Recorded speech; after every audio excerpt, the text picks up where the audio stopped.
Kisah para nabi pasti sudah tidak asing lagi ya di telinga kalian semua karena sering banget diceritain oleh guru, orang tua, bahkan teman.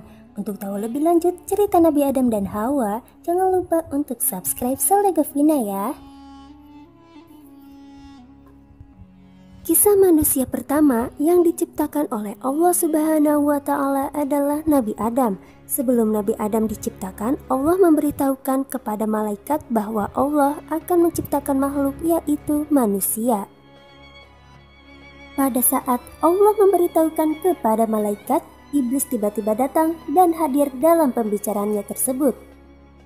Mendengar kata manusia, iblis ketar-ketir karena takut posisinya tergeser dengan manusia. Karena pada dasarnya, iblis berambisi untuk menjadi pemimpin di muka bumi. Sebelum manusia diciptakan, yang sudah ada di bumi adalah bangsa jin.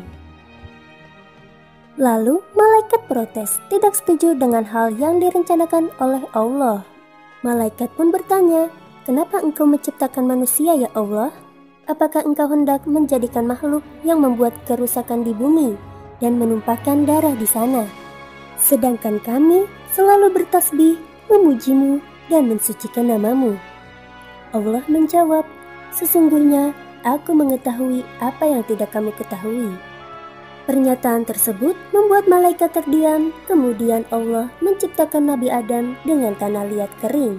Nabi Adam adalah manusia pertama yang diciptakan yang tinggi badannya mencapai 60 hasta atau sekitar 27 meter.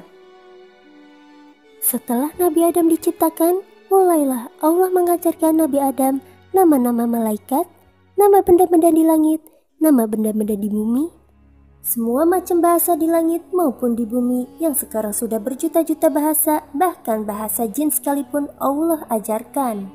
Kemudian Allah memanggil semua malaikat untuk menyebutkan nama-nama benda di langit maupun di bumi. Malaikat menjawab, "Maha suci Engkau ya Allah, tidak ada yang kami ketahui selain yang Engkau ajarkan kepada kami. Tidak semuanya kami tahu, sesungguhnya Engkaulah yang maha mengetahui dan maha bijaksana." Lalu Allah memanggil Nabi Adam untuk menyebutkan nama-nama benda di langit maupun di bumi. Dengan kelancarannya Nabi Adam menyebutkan satu persatu nama-nama tersebut, membuat malaikat langsung tercengang merasa takjub pada Nabi Adam, dan Allah berkata, "Bukankah sudah aku katakan, sesungguhnya aku maha mengetahui apa yang tidak kamu ketahui.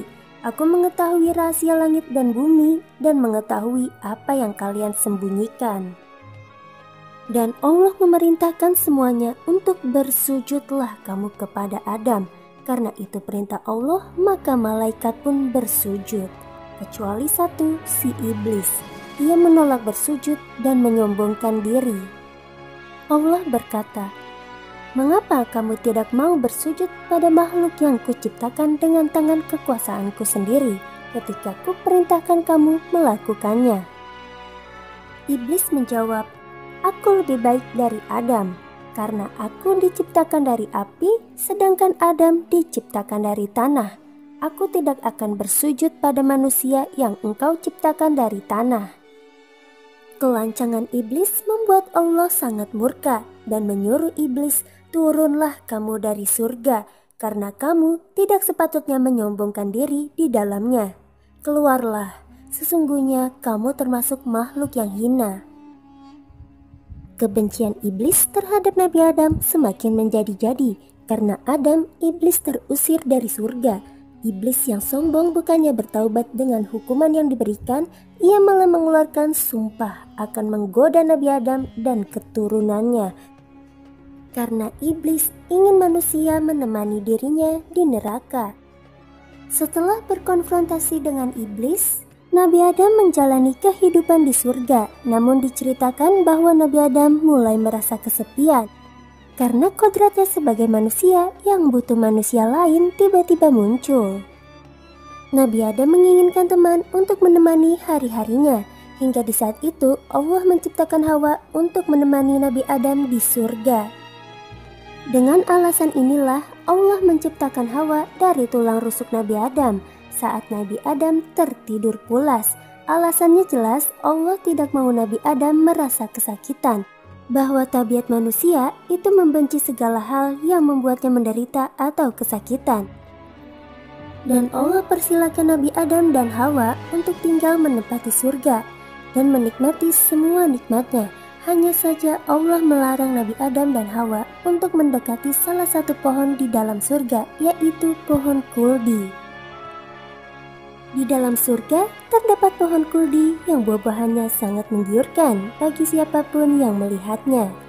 Namun sayang, Allah melarang siapapun untuk memetik dan memakan buah tersebut. Iblis melihat hal itu sebagai kesempatan untuk menggoda Nabi Adam dan Hawa dan mengiming-imingi kelezatan buah kuldi yang tiada tara. Maka iblis membisikkan pikiran jahat kepada keduanya agar mereka berdua memakan buah kuldi.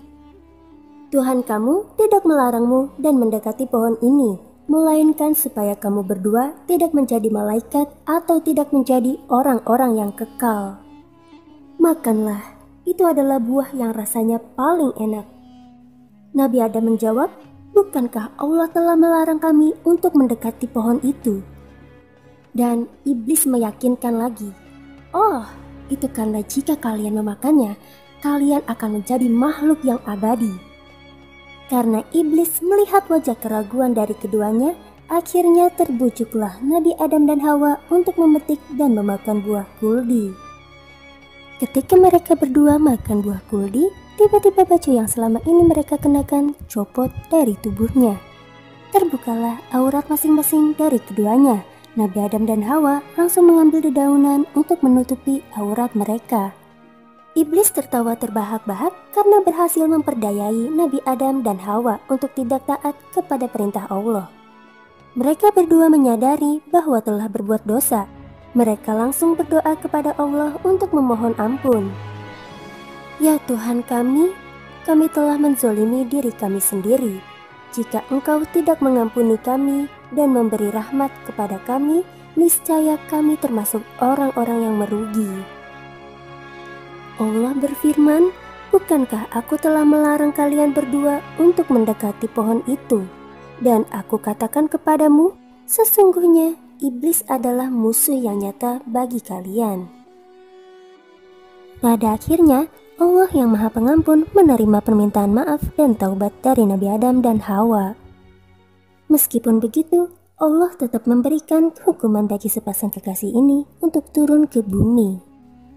Allah pun menurunkan Adam dan Hawa di waktu yang sama, tapi di tempat yang berbeda.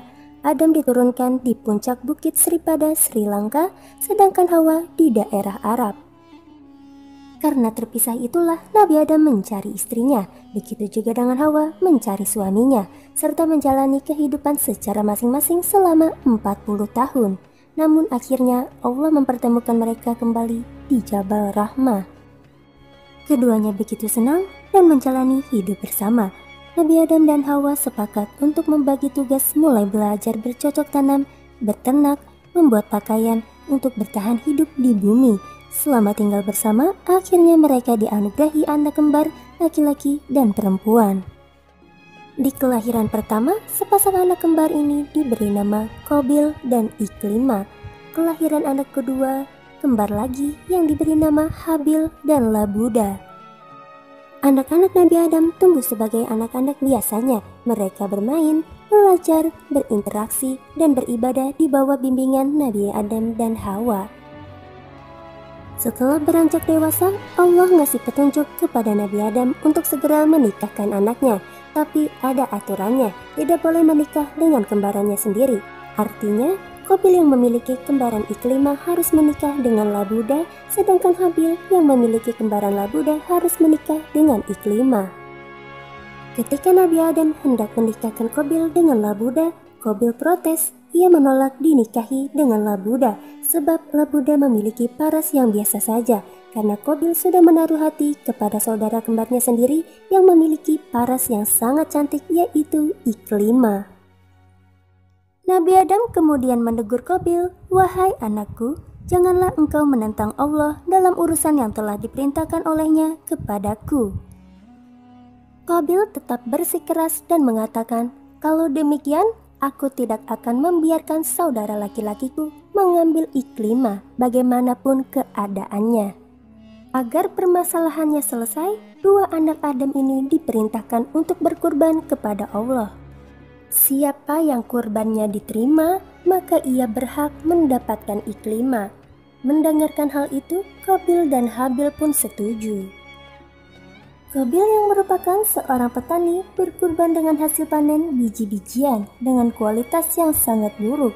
Ia bahkan tidak mementingkan apakah kurbannya akan diterima atau tidak. Sedangkan Habil yang seorang peternak berkurban seekor binatang dengan kualitas terbaik dari ternakannya. Ada yang menyebutnya berkurban kambing dan ada juga yang menyebutnya berkurban unta. Setelah kurban mereka dipersembahkan, Nabi Adam menerima kurban yang Habil berikan. Itu tandanya Habil akan menikahi Iklimah dan Qabil akan menikahi Labuda. Qabil marah karena tak dapat menikahi saudara kembarnya yang cantik. Dengan penuh amarah, Qabil pun mendatangi Habil dan berkata, "Aku akan membunuhmu. Aku tidak mau melihatmu bahagia, sementara aku tidak bahagia." Mendengar ancaman saudaranya, Habil menjawab, "Sungguh, jika engkau menggerakkan tanganmu kepadaku untuk membunuhku, aku tidak akan menggerakkan tanganku kepadamu untuk membunuhmu. Aku takut pada Allah Tuhan seluruh alam." Hingga suatu ketika, di saat Habil sedang tertidur, Qabil datang dengan membawa batu besar di tangannya, lalu melemparkannya mengenai kepala Habil sampai Habil meninggal dunia. Dan inilah adalah kematian pertama yang terjadi di muka bumi dan kejahatan pertama yang dilakukan oleh manusia. Setelah Qabil membunuh Habil, ia merasa kebingungan mau dibawa kemana dan mau diapakan mayat saudaranya tersebut. Kemudian Allah mengirim 2 ekor burung gagak di hadapan Qabil dan saling membunuh. Setelah salah satu dari burung gagak itu mati, gagak yang membunuh menggali tanah dengan paruh dan cakarnya. Kawannya yang mati terbunuh ia letakkan dalam lubang galian tersebut dan ditimbun kembali dengan tanah. Tujuannya agar diperlihatkan pada Qabil bagaimana dia seharusnya menguburkan mayat saudaranya. Nabi Adam dan Hawa dilanda kesedihan mendalam setelah mengetahui bahwa salah satu anaknya telah tiada.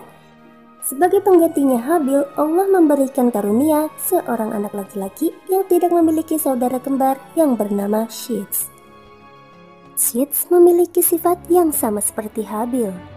Syits merupakan anak yang cerdas dan berakhlak baik. Saat beranjak dewasa, Nabi Adam mengajarkan semua ilmunya kepada Syits. Sebelum wafat pun, Nabi Adam berpesan kepada Syits untuk membimbing anak keturunannya agar beribadah kepada Allah dan meneruskan dakwah. Keturunan Syits kelak akan melahirkan Nabi Idris. Saat Nabi Adam merasakan detik-detik akhir masa hidupnya, Nabi Adam berkata kepada anak-anaknya, "Wahai anak-anakku, aku ingin memakan buah surga." Sebagai anak yang berbakti, anak-anaknya pun segera pergi mencari buah surga. Tak jauh usai meninggalkan sang ayah, di tengah perjalanan mereka bertemu dengan sejumlah lelaki. Lelaki itu bertanya, "Wahai anak-anak Adam, apa yang kalian cari? Apa yang kalian mau? Dan kemana kalian pergi?"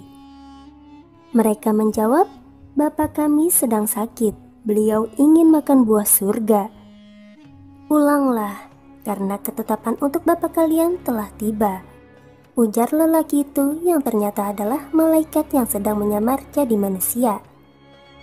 Para malaikat membawa sejumlah peralatan seperti kain kafan, wewangian, serta sejumlah perangkat yang lazim diperlukan untuk menggali kubur. Ada kapak, cangkul, dan sekop. Saat malaikat itu datang, Hawa melihat dan mengenali mereka. Maka ia pun berlindung pada Nabi Adam. Nabi Adam berkata pada Hawa, "Menjauhlah dariku. Aku pernah melakukan kesalahan karena kamu. Biarkan aku dengan malaikat Tuhanku." Para malaikat mulai mengurus jenazah Nabi Adam dan mulai memandikan, mengkafani, memberi wewangian, menyiapkan liang kubur, dan menyolatkannya. Para malaikat membawa jenazah Nabi Adam turun ke liang kubur dan mulai menguburkannya. Setelah terkubur, malaikat berkata, "Wahai Bani Adam, ini adalah tuntunan bagi kalian pada orang mati di antara kalian." Terima kasih sudah mendengarkan kisah singkat cerita Nabi Adam dan Hawa. Cerita ini aku ambil dari ringkasan Ustadz Adi Hidayat dan juga beberapa informasi yang aku ambil di artikel. Jika ada informasi yang kurang pas bisa komen di bawah ya. Assalamualaikum warahmatullahi wabarakatuh.